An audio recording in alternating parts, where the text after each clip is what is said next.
The story begins with a great catastrophe, the terrifying immortal king of the undead. The immortal king declares that the Knight of Light is indeed worthy of being called his rival. In response, the Knight of Light acknowledges the immortal king as the continent's nightmare but states that as long as the power of light is with them, they will not lose. They then engage in a fierce battle. Watching the scene unfold, the protagonist takes a sip of his drink and comments, "The righteous Knight of Light, aren't they fighting a bit too theatrically? After all, it's just a play." He then remarks that a jobless bum is watching from his room and reflects, "How did it come to this? They're all me." Going back to the past, a man from the investigations department introduces himself as being from the Special Investigations Department of the Ability Management Bureau. He asks the protagonist if he is Han Son-yun, who he's speaking to. Han confirms, saying that as the man can see, he is. The man acknowledges this and confirms his identity, then informs Han that if he awakens any abilities, he must report them to the Ability Management Bureau. As he leaves, he says, "Have a nice day." Han remains silent, thinking to himself that his first interaction with an outsider in half a year is over,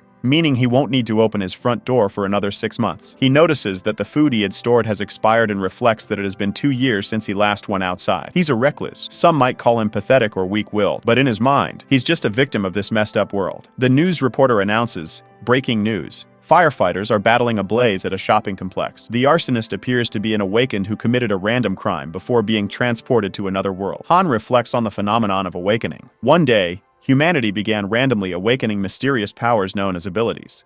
Once someone awakens their ability, they are forcibly transported to another world within 24 hours.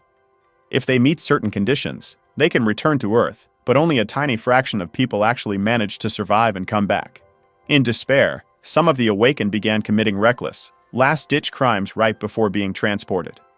2 years ago, Han lost his family and his leg to one of those crimes. Perhaps he even lost the courage to ever stand again. Han attempts weightlifting exercises, but his legs fail to support him. Frustrated, he asks himself why he's even bothering when it seems to have no effect. He calls himself pathetic. He wonders why he is paralyzed by fear at the mere thought of stepping outside his door. He believes that if he had more courage, things might have been different.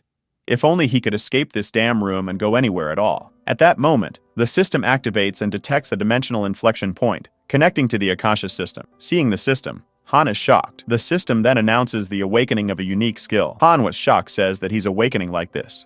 System notifies his unique skill avatar Awaken. Awaken 1. The time until transfer to another world is 24 hours. He has 24 hours remaining. Han says that why is he all of a sudden? It has to be a joke. System notifies if you do not enter the transfer zone within the time limit, they will proceed with forced escort. Han screams as he runs, thinking about how they said it would take at least a year to return to Earth. Time in the other world moves 10 times slower than on Earth, meaning he has to survive 10 years there to make it back. He wonders if he can even survive. The system notifies him. 3 minutes remaining until transfer. Trembling, Han readies himself with his equipment and stands before the transportation portal. As he is about to enter, doubts fill his mind. How can he survive in another world when he can't even step outside his own door? With no powers and no skills, it's impossible. Suddenly, a thought strikes him. Skills. If they mean skills, then he has abilities. Determined, he decides to check what kind of power he has. Han shouts and activates his avatar skill. A clone identical to him materializes before his eyes. Both Han and the clone are taken aback. Han in disbelief says it's him. Suddenly, a sharp pain pierces his head. Han thinks he sees 2 versions of himself and wonders if it's clone vision. As he turns back to look, he realizes he might be sharing his vision with the avatar. He comments that trying to move his body separately is making him dizzy, and that moving both at the same time feels impossible. At that moment, the system notifies him that there is 1 minute remaining until the transfer. Hearing the notification, Han glances at the system, which warns him that if he does not step into the transfer zone, a forced escort will be initiated. Frustrated, Han expresses that even with an avatar, it feels useless. He questions why he is stuck with such a worthless ability. He wishes someone could take his place and begs the avatar to go in instead. The avatar responds by looking at him, then steps into the teleportation zone. The system confirms, Awaken 1 confirmed, initiating transfer. Han prays for success. The system then announces that the transfer is beginning. As Han falls to the ground, he exclaims that it worked. He thinks the transfer zone recognizes the avatar as him. The system notifies him that the transfer to the Auterica dimension has been completed. The clone appears in the Auterica dimension and looks at its hands. Puzzled, Han wonders why he is still there if he sent the avatar. The transfer only worked for him, not the avatar. The system informs him that he can return to Earth through the return option in the karma shop and collect karma during his adventure. Suddenly, he feels a sharp pain in his head. Han realizes that he isn't actually present. He's merely sharing his vision with the avatar. Feeling dizzy, he screams and cancels the summon. His vision returns to his room, but he suddenly feels nauseous. He rushes to the bathroom and vomits. Relieved, he thinks that at least he dodged the transfer crisis. He then summons the avatar back. Looking at it, he mutters that he's seriously screwed and wonders what he's supposed to do with this useless ability from now on. Suddenly, the system notifies him, congratulating him for achieving a great feat, returning to Earth on his own without using the karma shop. He has earned a special reward, achievement unlocked, dimensional transfer gate. Now, once a day, he can move to a previously visited location through the transfer gate. Han is shocked at the sudden rewards. The system notifies him that his karma has greatly increased. He screams in shock at the system notifications, realizing that he has become the awakened one who returned to Earth in the shortest time ever. The system notifies that Han currently owns 1,910,213 karma. He is shocked at the 1.9 million karma, thinking it's an incredible amount for simply unsummoning the avatar. It feels like he has received 10 years worth of points all at once. Karma is awarded based on the impact one has in this other world. Good deeds or bad deeds, killing or hard work, etc. The accumulated karma can be used to strengthen one's skills or return to Earth. Han wonders if this is an error and what will happen if they ask him to pay it back later. He tries to take it easy, reasoning that it's not like he messed up on purpose, so whatever. Han reminds himself that he's on Earth, so returning is meaningless. His eyes fall upon the enhanced status section in the karma shop, which notifies him that he can view the details. He wonders what is included in enhanced status. The system panel shows its status: stamina, enhanced recovery power at 10,000. Surprised, Han contemplates enhancing his recovery power. He then selects the option to proceed with enhanced recovery and clicks on the system panel. Suddenly, a surge of power flows through his legs. Han realizes he can feel something in his legs. His injury is recovering. To him, this leg injury wasn't merely an inconvenience. It marked his farewell to his family and left him scarred and confined to his room. The system then notifies him that his recovery power has surpassed the standard level, and he has acquired a new skill, Super Recovery. Effect: enhances recovery power. That night, Han, while exercising, reflects on how he poured his karma points into curing his leg injury, which has now become ridiculously strong. However, he notes that he still has a lot of remaining karma and wonders where he should use it. His gaze falls upon the option to enhance his possessed skill for 300,000 karma points. Curious about enhancing his unique skill, he decides to use his karma points on it. Han contemplates what he will be able to do if he enhances his avatar skill. After a while, Han smirks as he looks at his clone. As expected, he thinks, he looks manly. The Han clone responds, acknowledging that he has a great body himself and must exercise a bit. Han smiles, attributing the clone's appearance to diligent effort.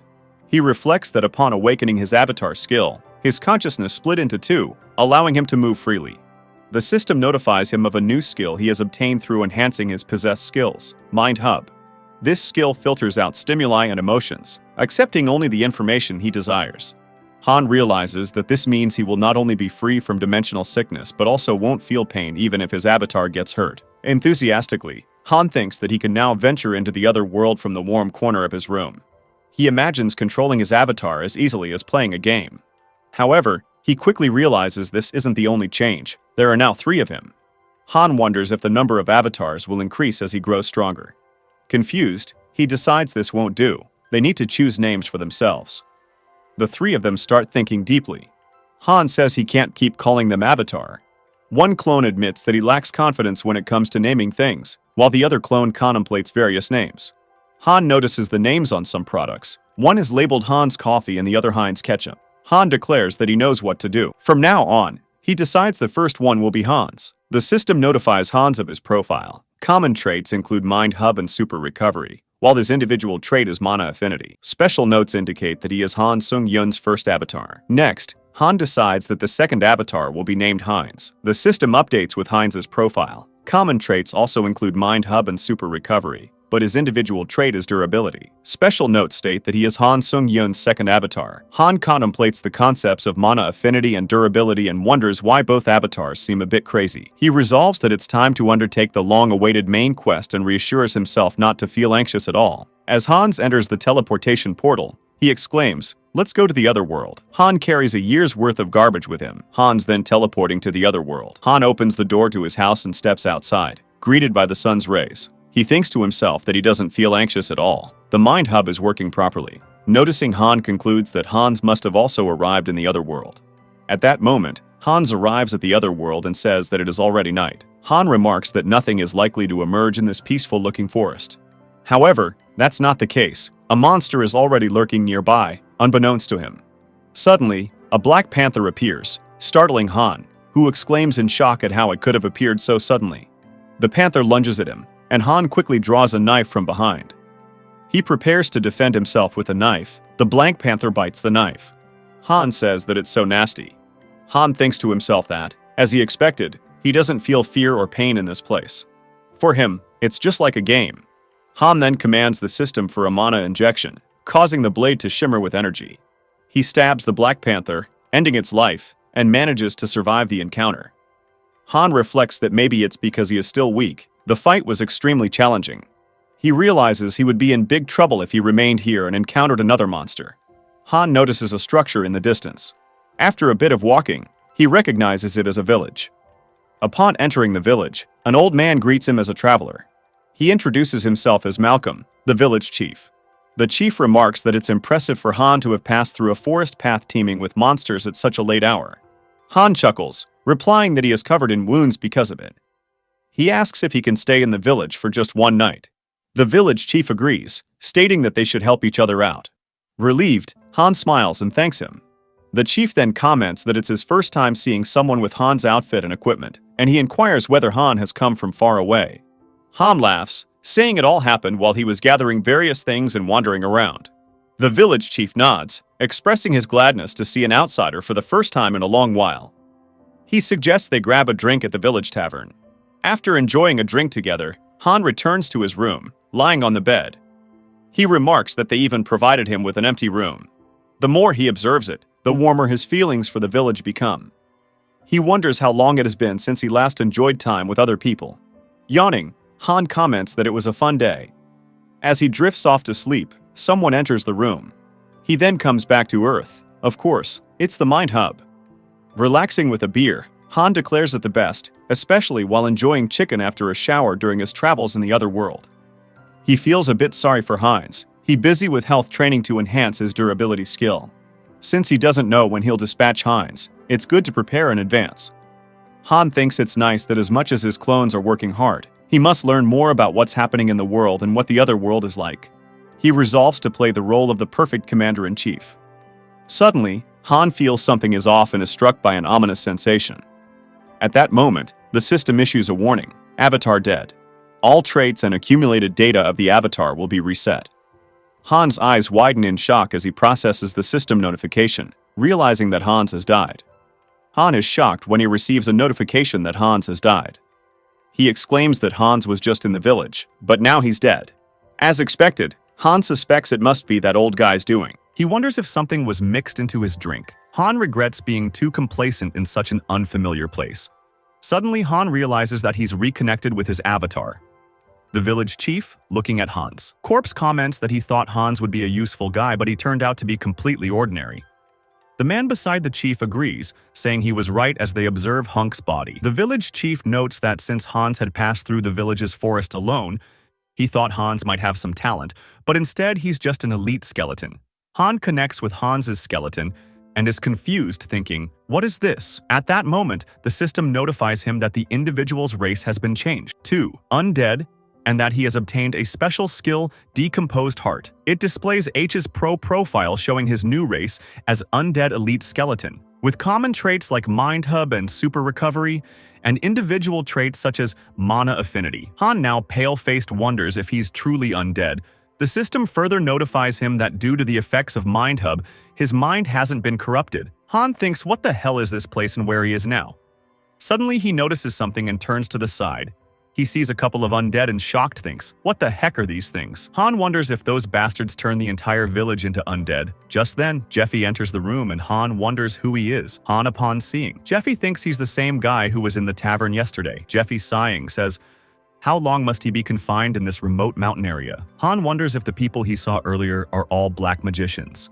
Jeffy notices something and looks at Han's side. Han wonders why the man is staring at him like that, and wonders if he has noticed that he can move. Jeffy, pointing his finger elsewhere, says, why is this thing here too? No one is doing their job properly. He then orders move over there. Relieved, Han thinks that even though his heart may already be rotten, he almost had a heart attack. Suddenly, Han senses something. He feels a power. trying to move him forcefully. If he focused, he could ignore it, but he decides it's better to follow it. For now, Jeffy mutters to himself, why does he always make him check on the undead? That old geyser is too meticulous.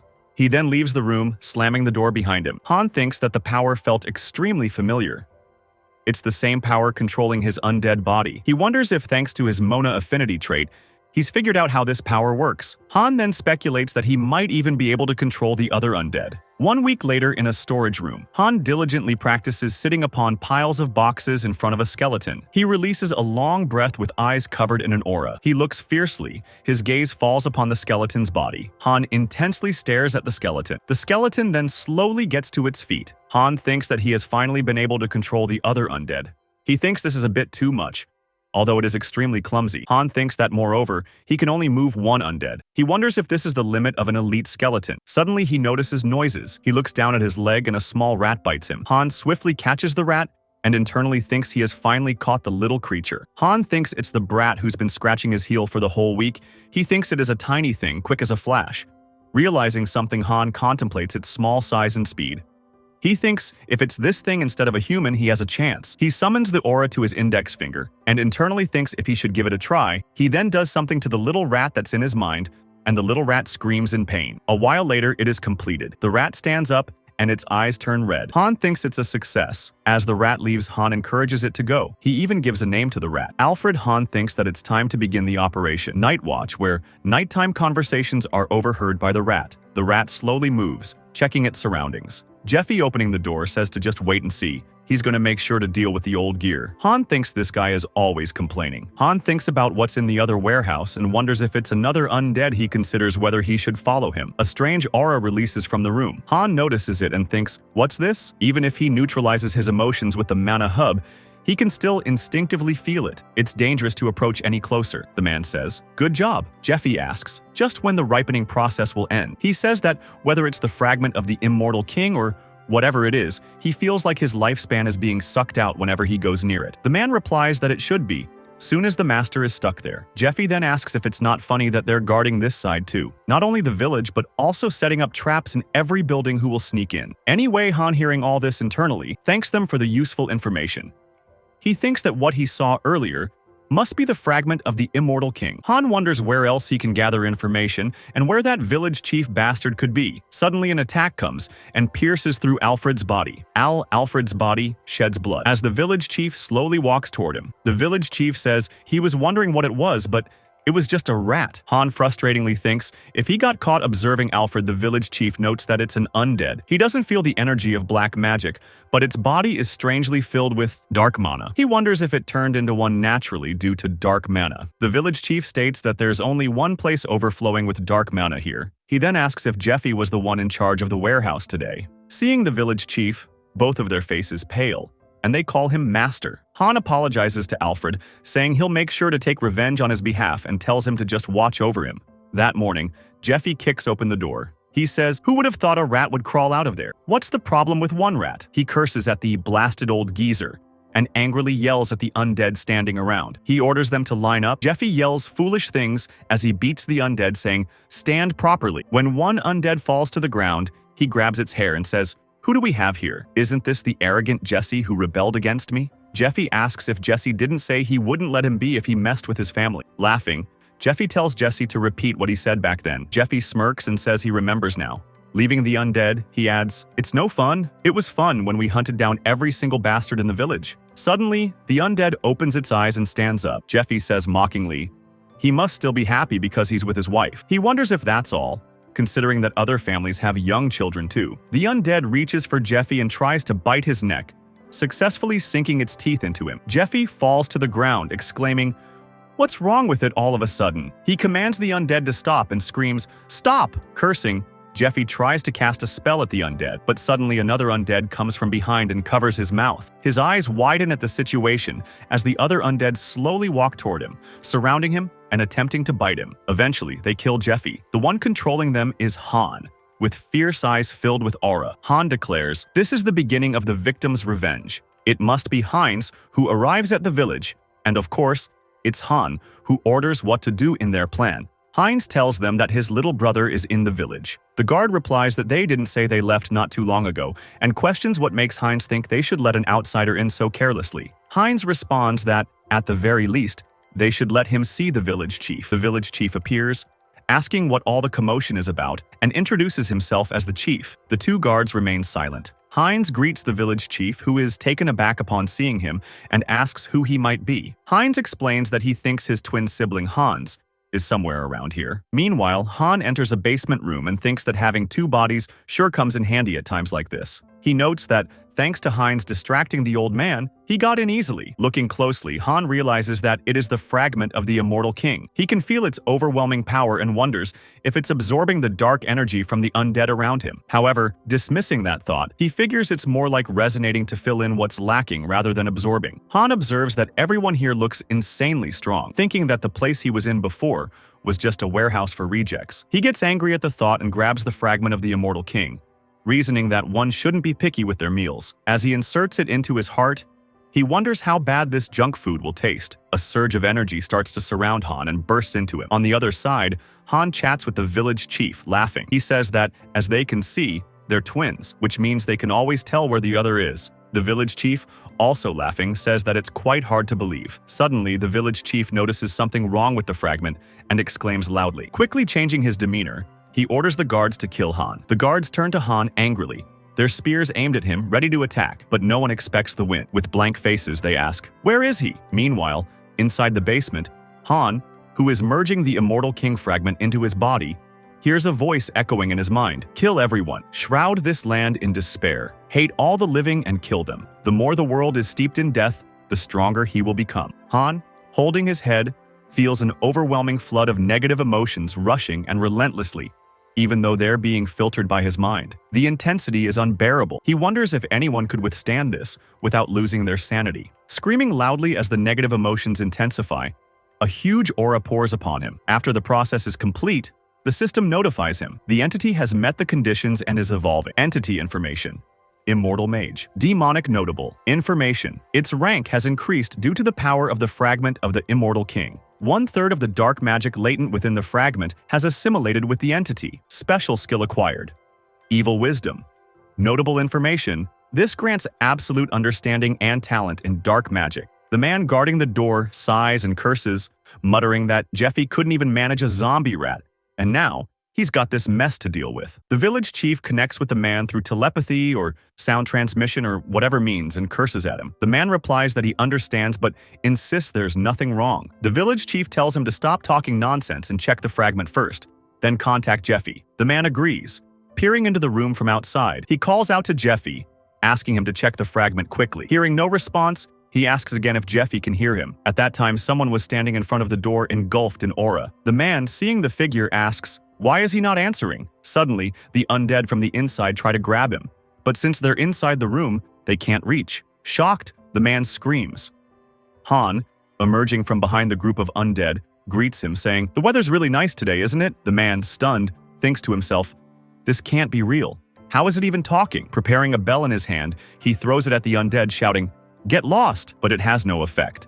Instead, the undead force the door open and emerge from the room. Han, looking at the man, says, "Ignoring a greeting like that really hurts my feelings, you know?" Han muses that he doesn't know if it's thanks to the evil wisdom or not, but just by observing the dark magic, he already understands how to use it. Then a massive blast occurs, likely caused by Han. Han commands the undead to come forth, ordering them not to let a single one escape and to kill every human in the village. As the undead rush and attack, Han silently watches. The skeletons, however, are easily taken down. One skeleton is thrown at Han's feet, leaving him taken aback. The village chief, having cleared the undead, says, "It should have definitely become an elite skeleton." Releasing his aura in anger, he demands to know what Han did with the fragment of the Immortal King.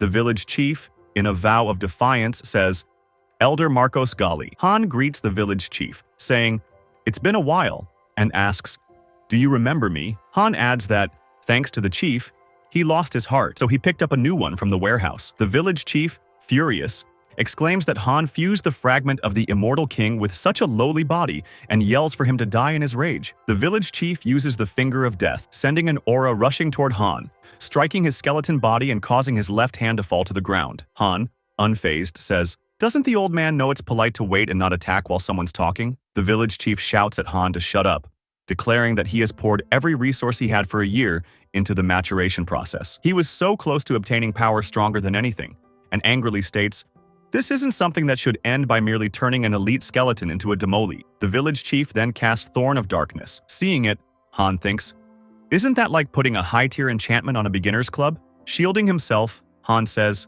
"So what? He's the only one who can make it work like this. There's no way he could." The village chief, unfazed, responds that he doesn't know how Han resisted the corrosion, but he'll break down his body and use it as a test subject. The village chief then casts Broken Ectoplasm. Han, blocking with his shield, complains, "Announcing the skill name at the end of every sentence is seriously annoying," and yells, "Die already, Alfred's enemy." The village chief, hearing Alfred's name, asks if Han knows someone in the village and if he infiltrated all this from the start. As something dark approaches the village chief from behind, he quickly notices and uses his shield to block the attack from Han. The old man, realizing the situation, thinks to himself, that's not the important part. He's becoming abnormally accustomed to dark magic. He wonders if it's the power of the fragment and realizes he can't afford to waste any more time. The village chief then casts Pack of Destruction. Meanwhile, the village chief's lackeys are battling the undead. As two of them fight, one of the men suddenly feels something wrong and stops fighting. His companion, the man in the robe, asks, "What's happening?" At that moment, a blue aura starts pouring out of the man's mouth. Seeing it,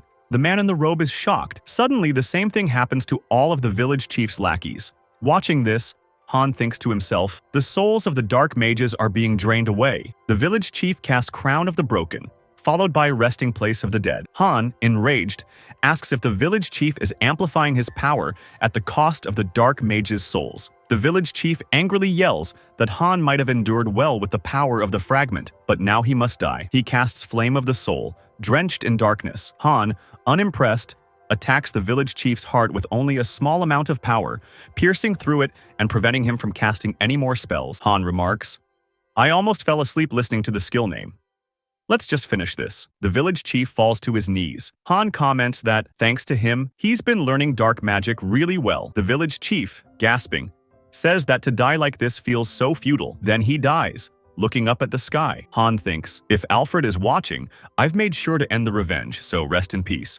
The rat shows a thumbs up. Somewhere in a place resembling a castle, a woman is praying, kneeling before a god. Suddenly, she notices something and hurriedly opens the door, calling for Bishop Martin. Bishop Martin asks if she has finished her prayer, addressing her as Saint Rear. She confirms and asks if she can ask him to contact the others, informing him that a sign of the immortal king's resurrection has been detected from the west. Bishop Martin is shocked to hear this and rushes off, saying he understands and will convene a meeting immediately. Saint Rear, thinking about the immortal king, reflects on how his resurrection, the one who plunged the continent into fear hundreds of years ago, cannot be allowed to happen again. Looking up at the sky, she vows that she won't let such a catastrophe occur once more. Han says that the damage is significant.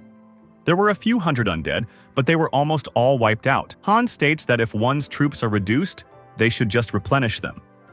The fun of being a necromancer is that one can use corpses to restore their troops. Han, looking at his broken hand, remains silent and says that he must take care of his arm first. He searches for the perfect arm among the undead corpses. He then breaks an arm from one of the undead, noting that it looks pretty good. Han uses activated super recovery to connect his new arm. Looking at it, he says, "Perfect." He then declares that they shall start replenishing their troops now. Han releases his aura loudly, stating that they become his subordinates. Internally, Han thinks about the wicked wisdom that whispers the way, the fragment of the immortal king lending their power, contaminating the remaining magic power in his body and scraping away the fragment of thoughts. As Han tries to create undead, it fails, and the bones of the undead body break instead of reviving. He awkwardly looks at the broken bones and thinks, it's not working. Han tries again and again and is finally able to revive some undead. Looking at his undead army, he remarks that after doing it a few times, he is starting to get the hang of this. Han then turns his attention to the village chief's dead body and says, it's his turn. Using his reviving power,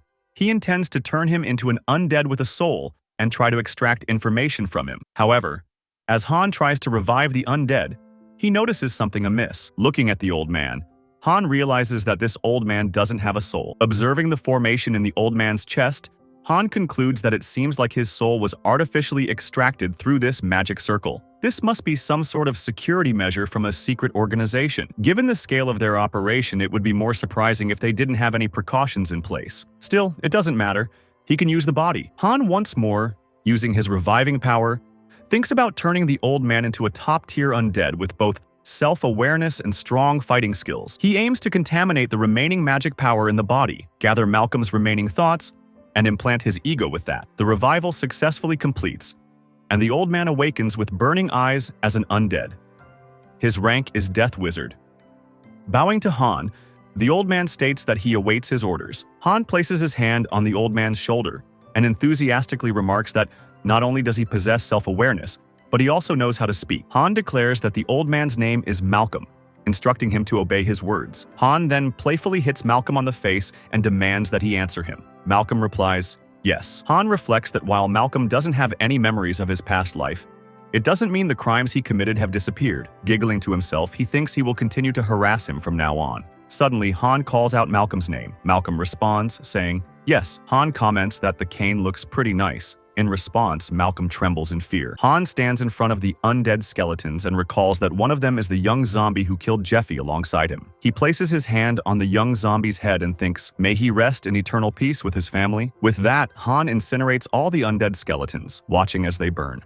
Back at home, Han eats heartily and exclaims that he's full. As expected, the food here is delicious. Checking his phone, he wonders about the current price of gold. He recalls that since that place was occupied by warlocks, there was so much gold amassed. He thinks about taking a look at their loot and then summons Hans. As Hans arrives in his apartment from the outer world, Han finds himself overwhelmed by Hans's terrifying aura. As Hans looks at the Han, trembling and sweating heavily, quickly says, cancel the summon. As Hans returns to the outer world, Han catches his breath. Breathing heavily, he exclaimed that he thought he was going to die. Scratching his head, he pondered what to do next. Realizing he needed to summon Hans again, he wondered if he should strengthen his unique skill first. Han then asked the system to open the karma shop. When it appeared, he noticed that he had earned much more than he expected. The last time he checked, he had a little over 400,000 karma, but now he owned 7,922. He selected the unique skill, Enchanting, which cost 300,000 karma points, and clicked on the system panel to choose it. The system then notified him that his unique skill had grown,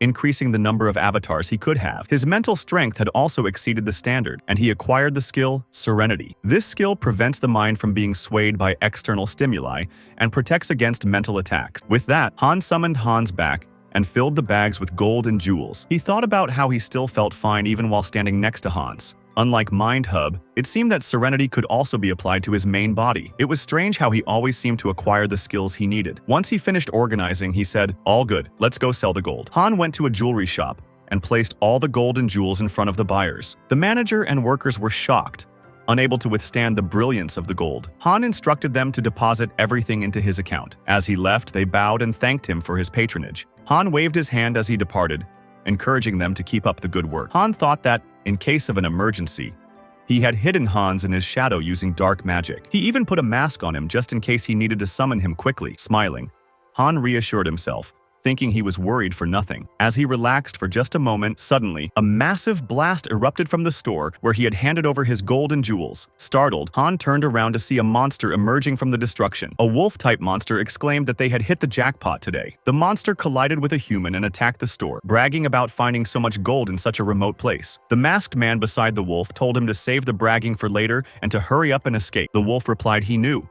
and they both started to flee together, taking advantage of the wolf's agility. Someone from the crowd, or a shop seller, screamed, it's villains! Report them! Villains! Those who commit crimes using their awakened powers. While there are guardians who protect citizens from such villains, they never arrive in time. That's how Han lost his legs before. The wolf punched Han in the face, telling him to get out of the way. His face swelled from the punch. Holding his bruised face, Han gritted his teeth, thinking that the guardians would probably track them down. Trembling, Han realized he couldn't do anything. The wolf, satisfied, remarked that everything was going according to plan. The masked man agreed, noting that they had plenty of time since it would take the guardians about 3 minutes to arrive. The wolf mentioned they just needed to reach the portal. Suddenly, the masked man noticed something and said, wait, isn't she right there? They found the girl unconscious on the ground. The wolf screamed the portal's name and, in a panic, tried to wake the girl, asking who had done this to her. At that moment, Hans emerged from the shadows. The masked man, noticing his presence, shouted for the wolf to look. Hans, radiating a fierce aura, slowly approached them. The wolf, startled, asked, "Who's there?" and questioned if he's a guardian. The masked man quickly replied, "That bastard isn't a guardian." Han summoned an aura into his hands and thought, Han Sang-hun may not be able to do anything, but I can. As Hans concentrated his aura, his undead army began to emerge. Seeing the undead, the wolf and the masked man, terrified, raised their hands in surrender. Hans, engulfed in aura, thought, Han may be powerless, but I'm different. The guardians arrived at the robbery scene and immediately began chasing in the direction of the fleeing thieves. The guardian leader shouted, "They're over here, move quickly!" These were the South Korea Returners Association guardians. The leader, frustrated, asked his subordinates if they were going to lose the thieves again this time. Suddenly, he noticed something and was taken aback, seeing the thieves lying unconscious on the ground. The leader exclaimed, "What's going on here?" He realized that someone had fought the villains and disappeared. Judging by the scene, it hadn't been long, so that person must still be nearby. The thieves had just taken a beating from Hans and passed out. The leader quickly ordered his team, "Everyone, search the area." What they didn't know, however, was that Hans hadn't gone anywhere.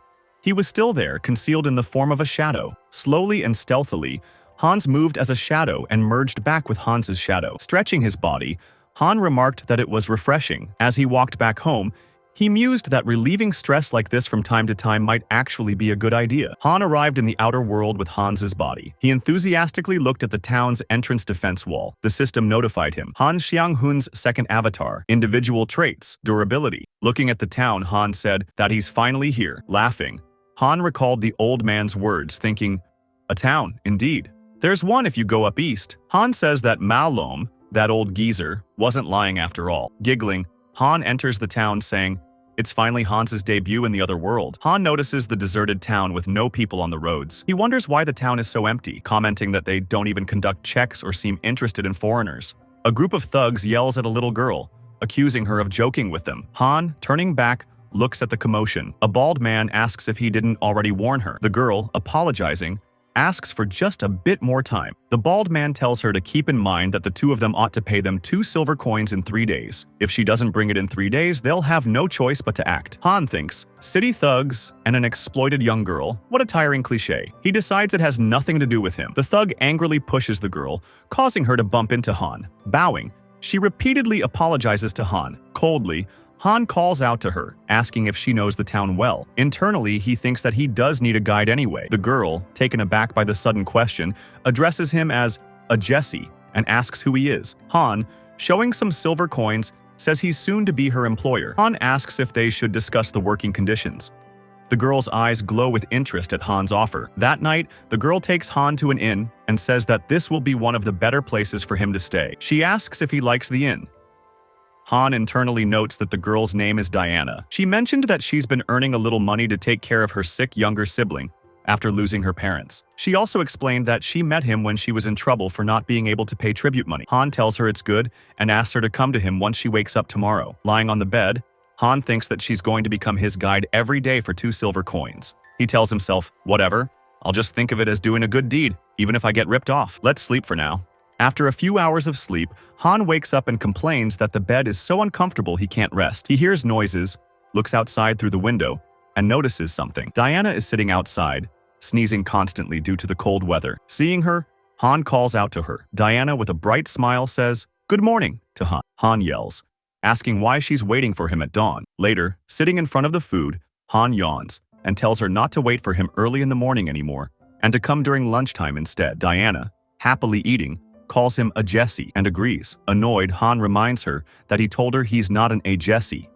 Diana asks if he's finished eating, and Han says he's done and tells her she can eat more if she's hungry. Diana stores the bread, thanking Han. This town's name is Anu, a small town located on the western side of the Toa kingdom. Han remarks that it may look like an ordinary medieval town, but there is this symbol written all over the city. Observing closely, Han says that it doesn't seem like paint. Diana reveals that it's blood. Surprised, Han asks if it's really blood. Diana admits that she's not sure. Diana then calls out to Han, mentioning that yesterday he ate soup with venison in it, and asks if she's right. Taken aback, Han agrees and asks how she knew. Smiling, Diana says she has a good sense of smell. Han thinks how interesting her sense of smell is. It's so sharp that he'd believe her if she called it a special ability. Han asks her about the symbol. Diana explains that it's the emblem of an organization called Varrock, which oversees this road. As Diana is explaining, she suddenly stops walking and bumps into Han. Han remains silent as she bumps into him. Han then asks, "What's wrong?" Diana mentions a smell. Curious,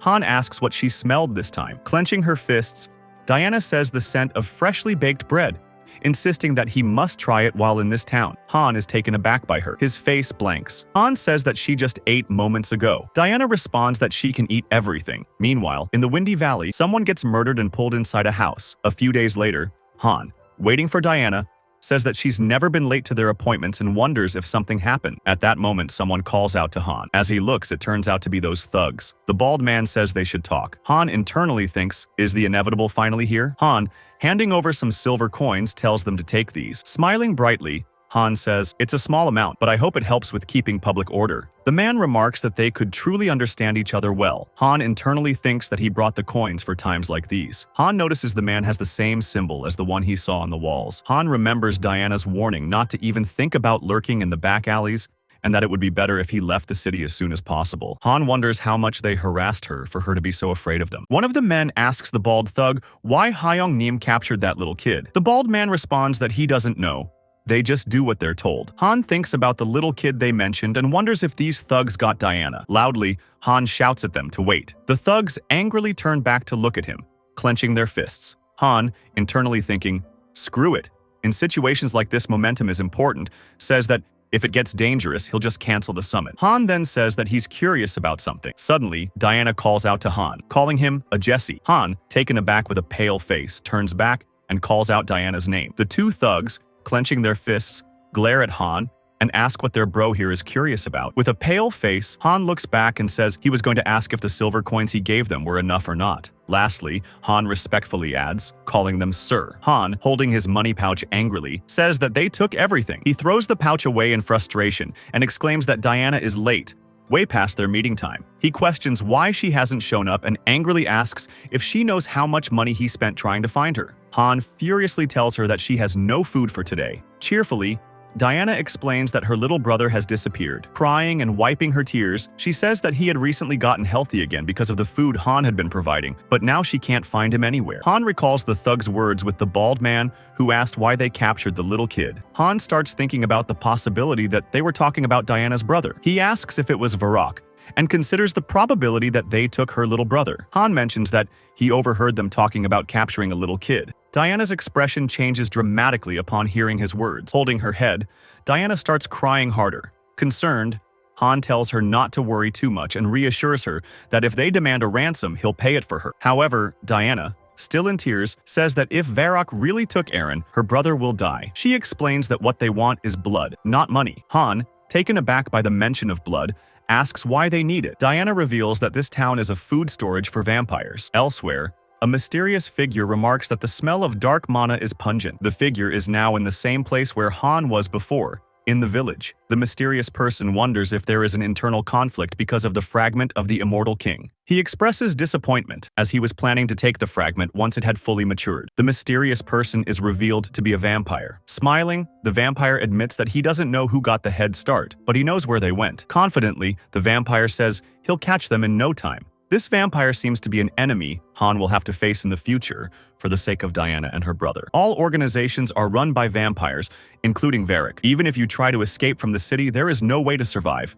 They were just doing their best to hold on, trying day in and day out. Diana said she and her little brother would eventually get eaten here. Someone tells her to calm down. If what she says is true, they don't have much time. Let her come to her senses and tell him where they could have taken her brother. Diana wondered, was he really going to help her? No matter how strong the guy was, it was too dangerous to go alone. He told her not to worry. He knows how to get these bastards in trouble. The mission to help the unfortunate girl begins. Meanwhile, the guys from the guild were playing cards at the bar. The guy in the bandana asked where the bald guy got all that money. The latter replied that he'd robbed a stupid stranger today and made a nice profit. San decided to play a game with the guys and broke into the bar. The guy in the bandana asked, who the hell is he? The man in the blue shirt remembered that this was the stranger they had robbed. Looks like he's here to donate again. But what happened to the guard outside? Did he flip him a coin? San said he wouldn't ask twice. The guy they were talking about, where did they take him? The man asked, was he mad because they were laughing at him? Does he have any idea who he's messing with? San knows for a fact that they are people who mess up other people's families just to fulfill their own selfish interests. He had already eliminated one. 2 more to go. The others drew their weapons. The bald man shouted, does he even know where he is? The guy has resilience and super recovery skills, so anything's possible. The guy with the bandana quickly fell into a sound sleep. He was the second. He's wearing a Korean stab-proof vest. Baldy tried to attack from behind, but San activated the magic barrier. The guy was shocked that he had a magic tool. He was the 3rd person that San eliminated. It was a good idea to bring a bunch of magic tools with him. San was surprised he hadn't even used half of them. More people came down from above because of the noise. The boy hadn't expected such a turn. Looks like his big mouth got him into trouble again. San was just confused. He hadn't expected there to be so many of them. The guy even forgot to pull out his knife while he was fighting. Good thing everything recovers easily. San asked the man where the boy they caught today was. The man replied that he wouldn't just say so. The guy's an outsider, right? He doesn't know who's backing him, but he's going to regret it soon. His boss will come, and when he sees what happened here, his life will be over. San thanked the man for the information. He'd better take care of his life. The boy went into one of the rooms and saw the boy. Aaron asked to be spared. San told the boy not to be afraid.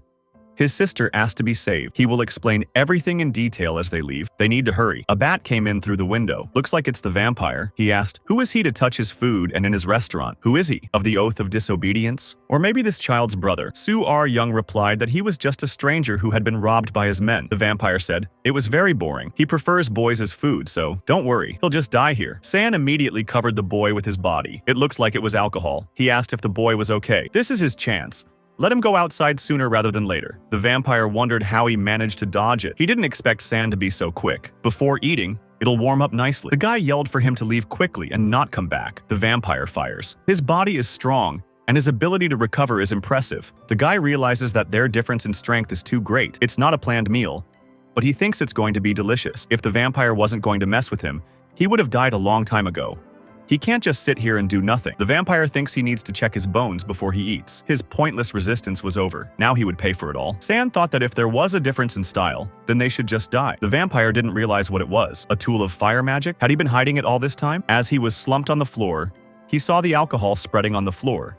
And he had a premonition. He thought he could turn the tide with this one. The vampire said, the guy's a crazy bastard. If that fire sticks to the ground, he'll burn to death too. Let him leave immediately. Some fragile piece of flesh. San recalled that he himself had said that his body was strong and his recovery ability was good. Since he wanted to bite so badly, let him try the tough delicacy. San is surprised that he's still alive in this situation. Too much power can also be a problem. Well, at least the mission to help the poor girl has been successfully accomplished. The system has notified that Hein's avatar has died. The time for the avatar to be reborn is 7 days. A week later, Diana was wiping the shoes of passersby on the street for money. The man put the money on the table and thanked the girl. Diana needed to earn good money to feed her brother. Suddenly, someone came up behind her and asked if he could use her services too. The girl turned around and replied that, of course she could. Have a seat here. Diana pounced on him with a hug. Had her uncle survived? Shin said that, of course, he's alive. Does he look like someone who can just die like that? However, it's a lie. This time, the avatar actually died.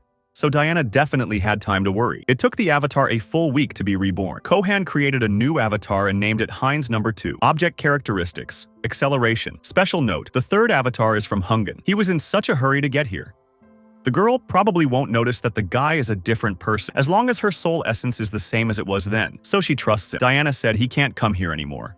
The vampires will be looking hard for him. Sanan replied that it's okay. He can take it easy. He's got it all covered with the immortal King Khan at his side. Vampires are no problem. He has to wait 10 days for the interdimensional transmission to cool down. The guy didn't expect it to take this long, but it was no big deal. Suddenly, the bat transformed into a vampire and grabbed the guy. It's his credit, isn't it? The tracks leading this way from the forest are obvious. San didn't come to life, which the vampires had already guessed. An outsider stays right under the jurisdiction of their slain vampire. He's just being strangled, but he can't get his act together.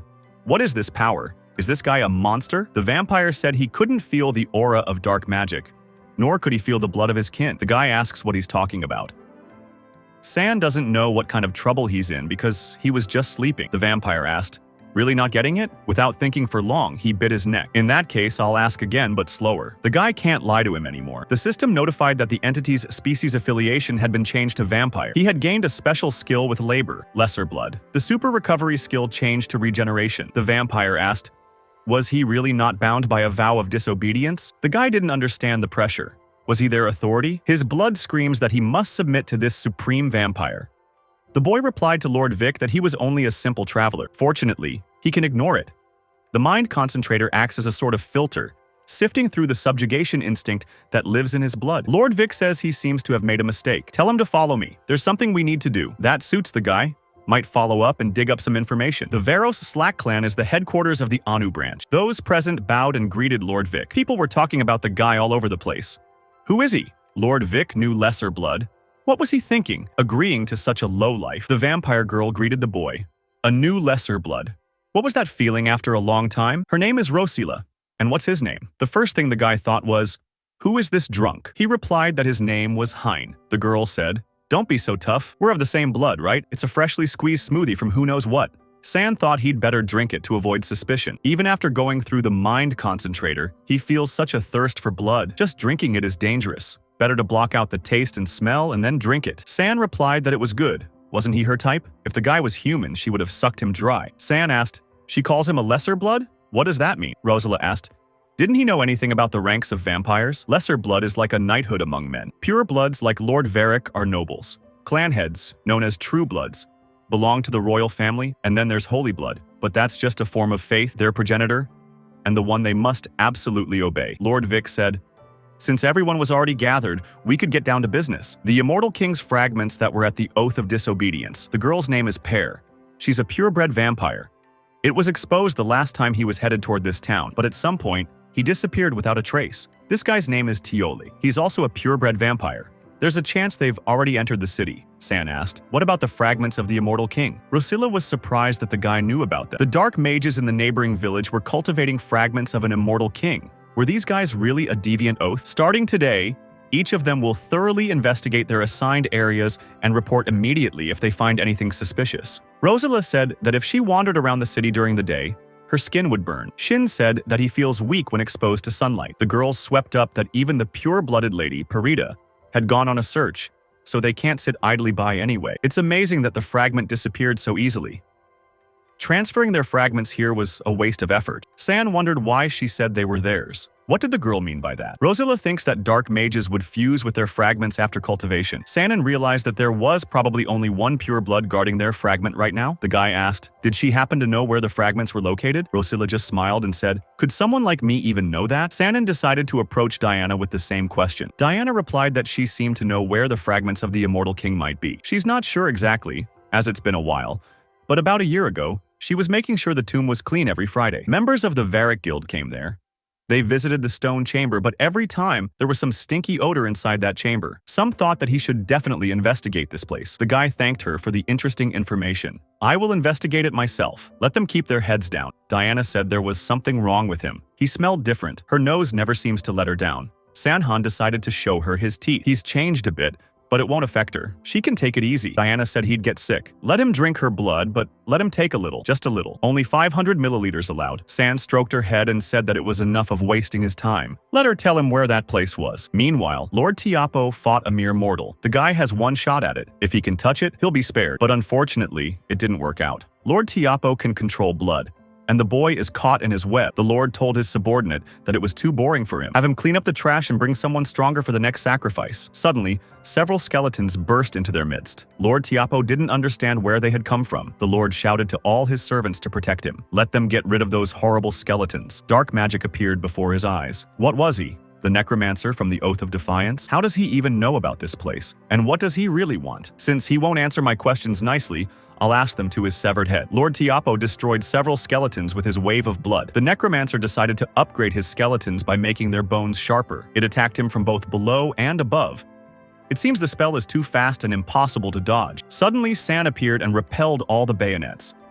Lord Tiapo thought it was reinforcements. The guy reported that Lord Vic's followers had already gathered outside.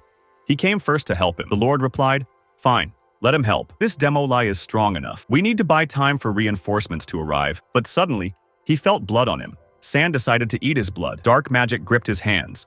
It looked like he and Demic were in on it, but how could this happen? He told the guy to stop. Consuming the blood of kin is a grievous sin that clouds the mind, but alas, it has no effect on his mind. He only wanted to inherit his skill, blood magic. With his new ability, San will be able to break that blood barrier. The necromancer believes there is not enough time for that. Then, in that case, he won't agonize and just smash it. He had finally found it.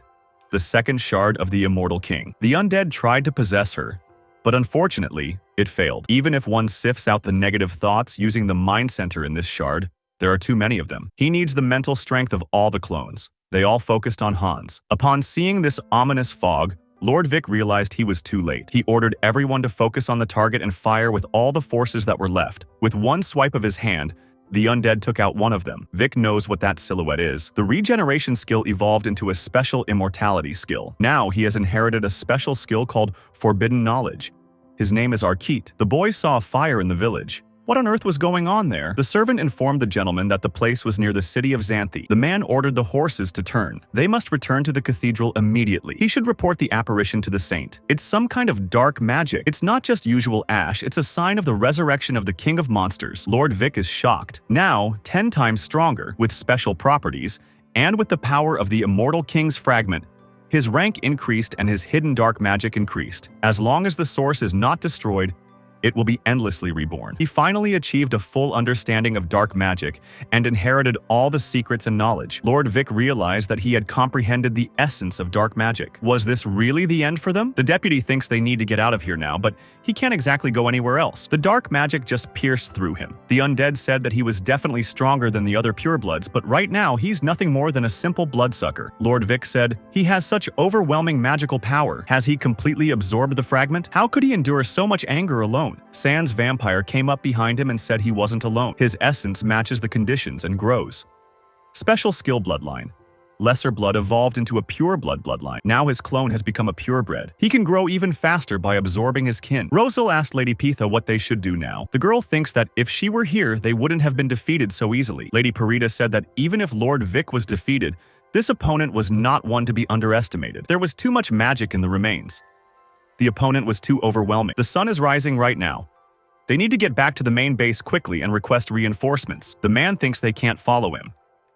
Stupid vampire bastards. They were acting so high and mighty but were destroyed in an instant. It is not easy for him to trust them and follow them. Hans stayed in town to deal with the remnants of Vic, so Heinz hired a small group of merchants. He left town with Diana and her brother. If sprinkled with a generous amount of pepper, a special steak is included. The guy said it was divinely delicious. The guy replied that they were welcome to eat it. San thought, they're so happy because they've gotten away from this city full of danger. He inquired about their uncle keeping a store in East Lilas. The girl replies that she does, but she's not sure if her uncle will accept them. San thinks she shouldn't worry. If they don't work out, he can just pay them a big alimony payment. The guy has grown very fond of them, so he is a little sorry to part with them. He can't remember the last time he felt such emotions. He feels that he has changed a lot since he came here. The girl anxiously asked if he was okay, or if he was low on blood. San laughed and said he was full. He ate all the vampires that were left in the village. Meanwhile, Hans was turning their corpses into undead. He ordered them to move faster. This subspace is incredibly convenient. It just goes on indefinitely. The traits of forbidden knowledge and evil wisdom are a perfect match. If he does more research, he may be able to open subspace on Earth as well. Overvaro Slack suddenly appeared and hit Hans with his magical blood. The boy asked him, "Still vacationing in their town? Doesn't he underestimate them too much? Does he really belong to the vow of deviation?" Over Voss. Slack is a vampire of true blood. The undead believes that if the boy thinks of him this way, he can only be grateful to him.